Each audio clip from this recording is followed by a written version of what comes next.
the adjustment of how, if you can't lunge, there's still other things that are built into Gigante that are lunge, but not like the deep lunge. It's not like everything. What I want to adjust is I discovered just how much I use false edge cuts versus true edge cuts, and I want to take a look at shifting my fight style to incorporate the true edge cuts more. I'm glad to have a system that gives me some clear and defined footwork to work on. I slid way out of what I was originally training, and I like this better. I've got to figure out how to, I like the leaning back because I have a tendency to lean forward and stay forward. So I like having a set of keys to get me back into the proper timing of things. And I found when I thought about that in the middle of some of these exercises, it worked so much better. And that was the, oh, there's the cookie. Now let's go earn more cookies. Something I learned today was more about the guards of the dagger. I want to practice those more. That's something I don't do quite as much. And I'm learning that I really need to work on my covering from my lunge. My legs are really tired.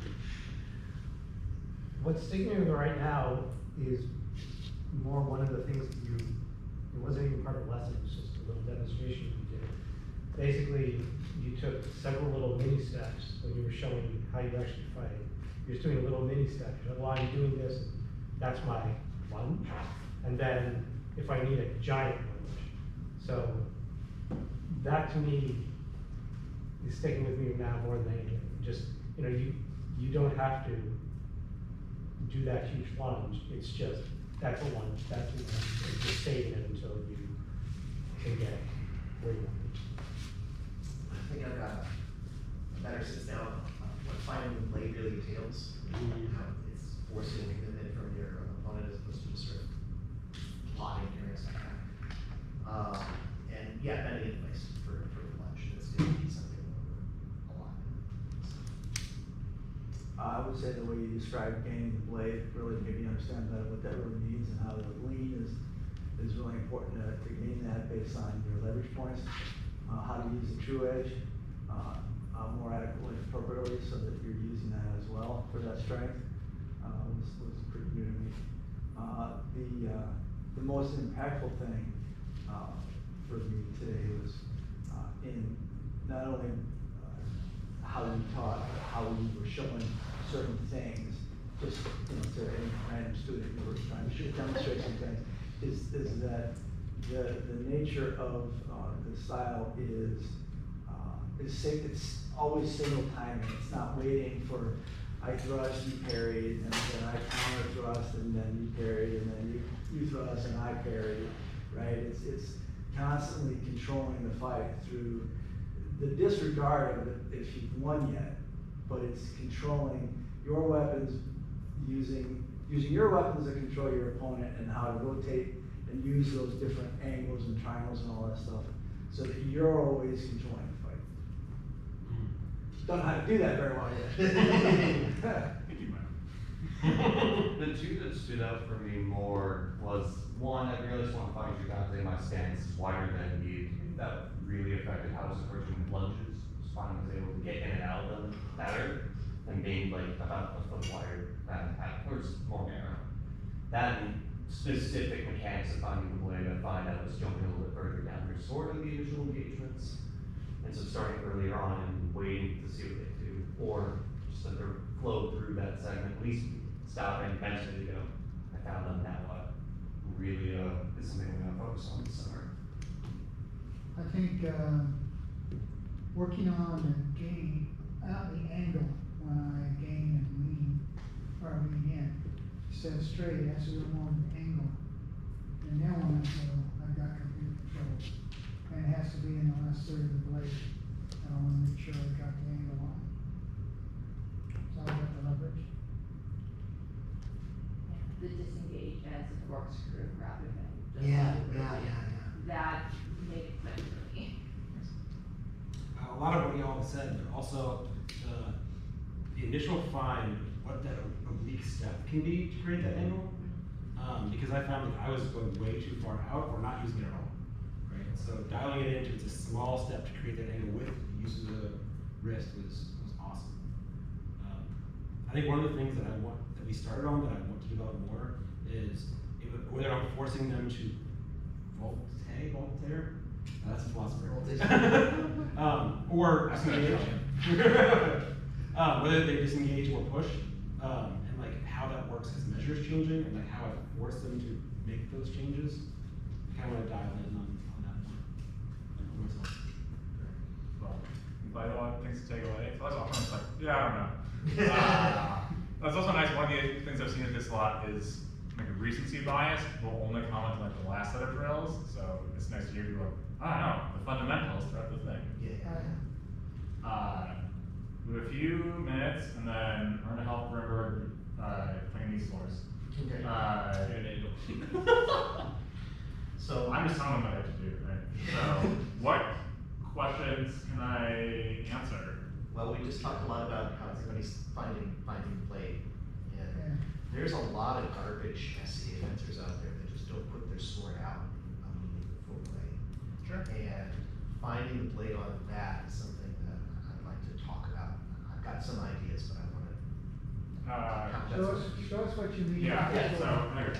We're talking about the unsteel and refuse. Yeah. Yep, sure are. I did. He's talking about this. So here's the thing. Yeah. It's not garbage. Lots of people do really well with it. Yeah. It's not gigante, but it's a thing. So essentially, and so if their point is down or horizontal, it's a little harder. Titus's point comes up. Like him and Fergus are kind of here. It's a little easier for me to deal with. Essentially, you have to do a little bit of visualization work of go, all right, well, if they were proper Italian, I would have their sword found right now. What I'm doing is your sword inherently has to come into this space. Yeah, that's what The two answers of interrupting that are either I put my hilt in the way, right? So if you lift your sword right now, clang, right? Option, so this is kind of like the more German Ferro answer, so back. The more like Spanish or Fabris answer, point at their hand. okay. You want to lift that hand up into this? Back guard. Cool. That side, people who fight down here who are good at it, right? Well, there's answers to answers to answers, but like, I show up and I say no, and I see where the sword extends, right? In the same way, I can see how this extends indefinitely. A little bit harder, but I'm seeing how this extends. And the other piece is, right, in the same way, sort of, right? Lots of people start here. It's really easy if they're down here to underestimate how close you are, right? So you're not just visualizing, do I have this line? It's, are we starting with our tips crossed? Because if we are, no, I don't want to play that. Okay, well, I'm starting off with this line close, right? And I'm not square to you, right? I'm at a little bit of an angle. So that's the thing. I've heard the idea of virtual Tahoe. Yeah. Same idea. Same concept. And then I think like the Italians already aren't touching blades when they're doing it, so it's less of a jump. Oh, okay, good point. Other questions? I did just want to say thank you for driving all this way Oh, out. yeah. Thank you for your help in the drills, and Mike, thank you for reaching out and making it so this could happen. Yeah. I know the next big thing we're both teaching at is there's a longsword symposium down by St. Louis in November. Yeah. So I'm doing a whole day of just Bolognese. I'm doing a whole day with Fiore. Fiore Batin, Yeah. So that's the next like full day thing I know I'm doing. That's it. I have to do things with me on that. That's Yeah. St. Louis? Yeah. That's St. Louis, yeah, that's bring armor if you have it. We've been sparring as well. When is it? November 4th, I believe. Yeah, first Saturday in November. We can drive down together. Depends how ski season preps going. Oh, yeah, good Sounds point. cool. And by that time, your book will be. Oh, God. Yeah. Find me here. We can do that. But yeah, I love doing these kind of things. I've had different times for different groups. It's always a different, like none of the workshops are the same, you've now been in 2 of them, and like, especially past that first half, they look pretty different. Yeah. It's the same book, the book didn't change. Right. Johnny's still dead. Onto the As far as we know, Legendary, I haven't seen great. I talk to a couple people about this off on the side, so like, understand, if my weekend is open, I don't lose money on gas, someone else finds the space and the people, and someone puts me up, I'll teach. I don't want to lose So when money. do we schedule the next one? After Pensick. After November. No, we need to schedule it before Pensick, because the only thing in our area is push for Pensick between now and then. We don't Too stressy, too stressy. I'm gonna jump up in Kansas. Wisconsin. But yeah, I'm happy to do these, I just don't wanna do, I learned not to do the admin and the teaching. So if anyone wants to do the admin for this group or any other group, and make sure I don't like lose money showing up to teach. I have jobs, I just don't wanna pay to do this. So yeah, thank you all for coming out. As far as these things go, the attrition rate was like pretty low, like people like getting mentally overloaded or physically overloaded. Like y'all kept going at it for 5 hours of solar. Yeah, this is a lot of stuff. That wasn't 5 hours including lunch break, that was 5 hours of